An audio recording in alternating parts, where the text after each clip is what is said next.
Welcome! Sa pagsusuring ito, dadaling ko kayo sa isang kakaiba at medyo misteryosong lugar sa dulo ng Pangasinan. Isang lugar na tila ba, huminto sa paglipas ng panahon. Pag-uusapan natin ang napakasikat at nakakabighaning Enchanted Cave sa bayan ng Bolinao. Kaya handa na ba kayong sumisid sa napakalinaw nitong tubig? Aalamin natin kung bakit nga ba ito tinawag na Enchanted, kasama na ang mga kwento ng kababalaghan at mga seryosong babala para sa mga gustong pumasok dito. Tara, simulan na natin! Imagine this, naglalakad ka sa isang tuyong lupain, right? Puro puno, lupa at damo ang nasa paligid mo. Napakalayo nyo sa tabing dagat. Tapos, bigla na lang makakakita ka ng mga ebidensya ng yamang dagat na nakabaon mismo sa lupa. Nakakapagtaga, di ba? Yan na yan ang sasalubong sa inyo bago pa man kayo makapasok sa mismong kuweba ng Bolinao. Kaya ang malaking tanong natin dito, paano nga ba napunta ang mga ganito sa gitna ng tuyong kalupaan?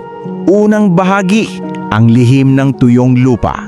Ang pinakamalinaw na ebidensya ng misteryong ito, ang mga fossilized giant clams o yung tinatawag nating mga dambuhalang taklobo na naging bato na nakakalat mismo sa pribadong lupain sa ibabaw ng kuweba. At guys, hindi lang ito yung mga ordinaryo at maliliit na kabibi ha, literal na dambuhala at napakabigat nito. Ang paglitaw ng mga taklobong ito sa ibabaw ng kalupaan ay isang solidong pisikal na ebidensya na may kakaibang nakaraan ng lugar. Paano sila napadpad yan? Dito na talaga nagiging kawili-wili ang lahat kasi may dalawang magkaibang anggulo tayong pwedeng tingnan. Sa side ng geological evolution or yung siyensya, sinasabing ang buong lugar na ito ay dating nakalubog sa ilalim ng dagat libu-libong taon na ang nakalilipas. Umangat lang daw ang lupa dahil sa paggalaw ng mundo.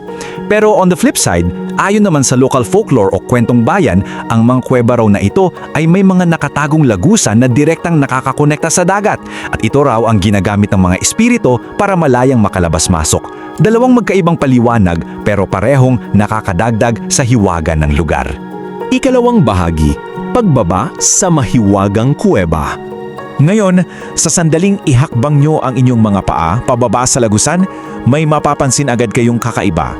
Tatlong bagay ang laging kinukwento ng mga bumababa rito. Una, may biglaang pag-iba sa simoy ng hangin. Pangalawa, yung mabilis na pagbaba ng temperatura. Kumbaga, mula sa mainit na sikat ng araw sa taas, bigla kang lalamigin sa loob. At pangatlo, ito yung pinaka-creepy. Yung pakiramdam na tila may mga matang nagmamasid sa bawat galaw mo habang palalim ka ng palalim sa dilim. Ang mas nakakakilabot pa dyan ay kung gaano kakapareho ang mga kwento. Sabi nga mismo ng mga bumisita doon, nakakarinig daw ang mga turista ng mga tinig o bulong kahit sila lang naman ang nasa loob ng kuweba. Isipin nyo yung eksena. Nag-iisa ka, tahimik, tapos umaalingaw-ngaw yung buong espasyo.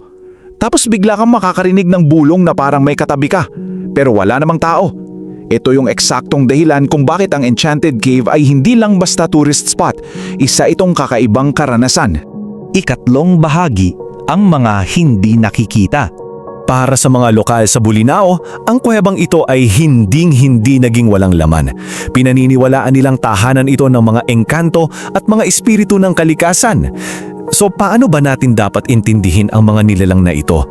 Kasi hindi naman sila yung mga halimaw na nananakot lang para mang trip, right? Sa halip, sila ay inilalarawan bilang mga sagradong tagapangangalaga ng kalikasan, lalo na ng mga anyong tubig na nakapaloob dito. Nandun sila para magbantay, hindi para manakit. At dahil ang lugar na ito ay itinuturing na pag-aari ng mga tagapangangalaga, meron silang mga mahigpit na patakaran na dapat sundin. Yes, sinasabing may kapangyarihang magpagaling ang tubig sa loob, pero hindi mo ito pwedeng basta-basta na lang kunin. May tatlong mahalagang hakbang. Unang-una, bago ka man lang lumusong, kailangan mong humingi ng pahintulot.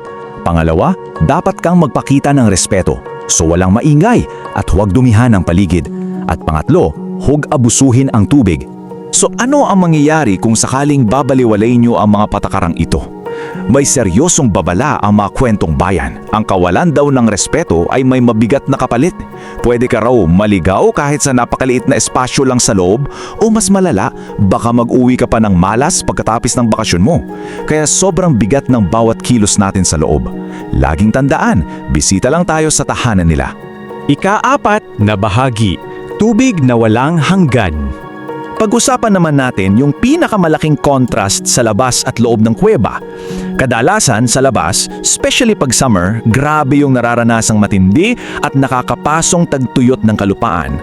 Pero pagbaba mo sa loob ng Enchanted Cave, completely different story. Ang tubig doon ay nananatiling freezing cold, kristal sa linaw at laging sagana.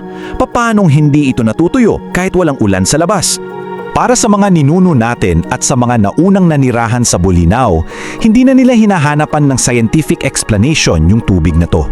May malalim silang paniniwala, ang tubig daw na ito ay isang sagradong biyaya na direktang nanggagaling sa mismong kailaliman ng lupa. Itinuturing nila itong isang sagradong regalo at dahil nga biyaya ito, natural lang na may kalakip itong malaking responsibilidad na huwag itong sayangin o lapastangganin kailanman. Ngayon, habang tayo ay paakyat na pabalik sa labas ng kuweba, i-wrap up natin yung mga natutunan natin. Una, paalala ito na hindi lahat ng bagay sa mundo ay kayang ipaliwanag ng siyensya at minsan, yung misteryo mismo ang nagpapaganda sa kalikasan natin. Pangalawa, ang mga kwentong ito tungkol sa engkanto ay malinaw na salamin ng ating paggalang bilang mga Pilipino sa mga hindi natin nakikita. At panghuli, ito yung pinaka-practical na payo. Kapag bumisita kayo, please, wag lang tayong puro picture at video. Magpakita tayo ng tunay at nararapat na respeto sa kababalagang nandun. At dyan nagtatapos ang ating pagsusuri sa mahiwagang kuweba ng Bolinao. Pero bago tayo maghiwalay, gusto kong iwan sa inyo ang tanong na ito. Kayo ba? Naniniwala ba kayo sa mga engkanto at tagapangangalaga ng kalikasan?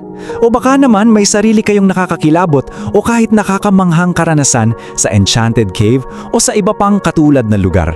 Pag-isipan nyo yan kasi minsan ang mga pinakadakilang lihim ng mundo nakatago lang pala sa ilalim ng lupang tinatapakan natin araw-araw. Maraming salamat sa pagsama sa akin sa pagsusuring ito. Stay curious at patuloy tayong matuto. Kung nagustuhan mo ang kwentong ito, huwag kalimutang i-like ang video, mag-subscribe at i-on ang notification bell para sa iba pang alamat at kwentong bayan. I-share mo rin ito para mas marami pang Pilipino ang makaalala ng kagandahan ng ating mga kwento.